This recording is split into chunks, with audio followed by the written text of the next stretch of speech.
சென்னையில் பல இடங்களில் உள்ள ஏடிஎம் மையங்களில் இரவு நேரங்களில் காவலாளிகள் இல்லாத நிலை உள்ளதாக புகார் எழுந்துள்ளது. இது குறித்த தகவல்களை தருகிறார் எமது செய்தியாளர் ராஜா. இரவு நேரத்தில் இந்த ஏடிஎம் மையங்களில் காவலர் இல்லாத ஒரு சூழல் தான் காணப்படுகிறது. இன்று சென்னை நகர் முழுவதும் நாம் சுற்றி வந்தது பல்வேறு இடங்களில் உள்ள ஏடிஎம்களில் காவலர்கள் இல்லாத ஒரு சூழல் தான் காணப்படுகிறது. தற்பொழுது நாம் இருப்பது சென்னையின் மையப்பகுதியான அண்ணா சாலையில் தற்பொழுது இருக்கிறோம். இங்குள்ள ஒரு ஏடிஎம் மையத்தில் தற்பொழுது காவலர் இல்லாத ஒரு சூழல் தான் காண முடிகிறது. இதை நாம் நிறைய இடங்களில் பார்க்க முடிகிறது.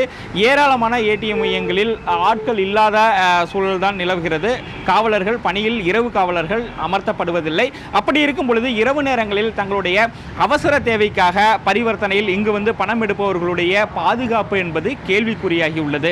சென்னையின் சென்னை நகரின் மையப்பகுதியிலேயே இந்த சூழல் என்றால் அது மட்டுமல்லாமல் பல்வேறு சென்னையின் தெருக்களில் உள்ள ஏடிஎம்களிலும் காவலர்கள் இல்லாத ஒரு சூழலை நாம் காண முடிகிறது. தற்பொழுது இங்குள்ள ஏடிஎம்மில் பணம் எடுக்க வந்த ஒருவர் அவருடைய கருத்தை பதிவு செய்ய காத்திருக்கிறார். அவரிடம் பேசுவோம். சார் வணக்கம், உங்க பேர் என்னங்க, எங்கிருந்து வரீங்க? என் பேர் குஹன், நான் கோடம்பாக்கத்துல இருந்து வரேன். சரிங்க, இப்போ அந்த ஏடிஎம் மையங்கள்லாம் வந்து இரவு நேரத்தில் காவலர் இல்லை, இதனால் உங்களுக்கு என்னென்ன பிரச்சனைகள் இருக்குங்க? இல்லை, இதனால பார்த்துக்கிட்டிங்கன்னா இப்போ ஒரு 3 to 4 months பேக் பார்த்துக்கிட்டிங்கன்னா வாட்ஸ்அப், ஃபேஸ்புக் எல்லா இடத்துலையும் வந்து எல்லாமே தூங்குறாங்க, இல்லை வந்து டெய்லர் மிஷின் வச்சிருக்க மாதிரி தான் ஃபோட்டோஸ் எல்லாமே லீக் ஆகிட்டு இருந்துச்சு. இப்போ பார்த்துக்கிட்டிங்கன்னா ஆளே சுத்தமாக இருக்கவே கிடையாது.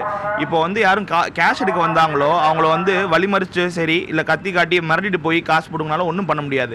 அவங்களால இப்போ ஒரு லேடியே வந்தாலும் சரி, இப்போ அவங்க இல்லாட்டி என்ன பண்ண முடியும்? அவங்களால ஒன்றுமே பண்ண முடியாது. அதே சமயத்தில் கிராமத்துலேருந்து ஒருத்தர் வந்தாலும் சரி, அவர் எடுக்க போனார்னா அவர் எப்படி எடுக்கணும்னு தெரியாது. அதை வந்து அவங்களுக்கு இன்ஸ்ட்ரக்ட் பண்ணுற கூட யாருமே இல்லை. இப்போ ஒருவேளை அவர் இருந்தானா அவர் கைட் பண்ண முடியும்.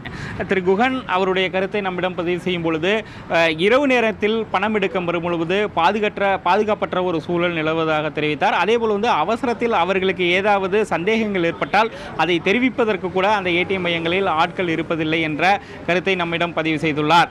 தந்தி டிவி செய்திகளுக்காக ஒளிப்பதிவாளர் சபரியுடன் எஸ் ராஜா.